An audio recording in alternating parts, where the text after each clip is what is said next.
Uchaguzi mkuu ndio mazungumzo makubwa nchini kwa sasa. Niseme kuwa Tume Huru ya Taifa ya Uchaguzi itatangaza hivi karibuni tarehe ya siku ya uchaguzi. Zoezi la uandikishwaji limeshakamilika nchi nzima. Zoezi la kuboresha daftari la kudumu la wapiga kura limekamilika kwa awamu mbili kama ambavyo sheria imeelekeza. Sote tumeshuhudia mwitikio mzuri wananchi kujitokeza kwenye vituo vya kuandikisha wapiga kura, na ninawapongeza wananchi wote kwa kujitokeza kwao.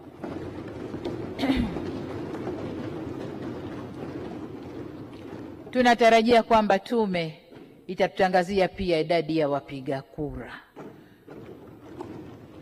Mheshimiwa Spika, waheshimiwa wajumbe, mtakubaliana nami kwa uhuru wa habari na uhuru wa watu kutoa maoni yao umeongezeka. Majukwaa ya kutolea habari nayo yameongezeka tofauti na hapo awali. Sasa hivi kutokana na kukua kwa matumizi ya mtandao na kuongezeka kwa majukwaa ya kidigitali, habari nyingi zinapatikana kiganjani.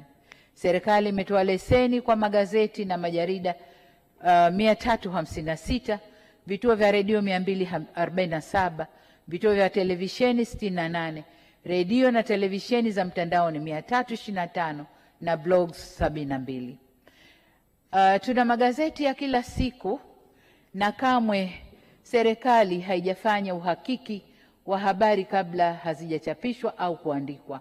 Tunafanya hivi tukiamini kwamba waandaaji wa maudhui haya ni watu wenye weledi wa kutosha na kwamba tunafanya ustawi wa demokrasia yetu demokrasia yetu hutegemea sana uhuru wa vyombo vya habari.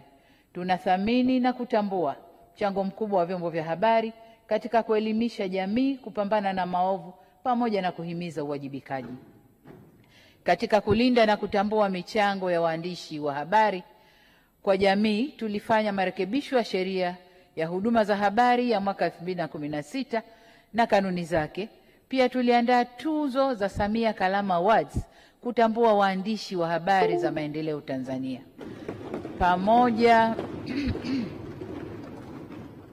Pamoja na hatua hizi zote, hatukusita wala kuchelea kuchukua hatua pale uhuru huu ulipotumiwa vibaya na kusitisha au kutishia kuleta vurugu nchini pamoja na kuvuruga usalama wa jamii, au pale uhuru huu ulikiuka sheria za nchi au maadili, mila na desturi za Kitanzania.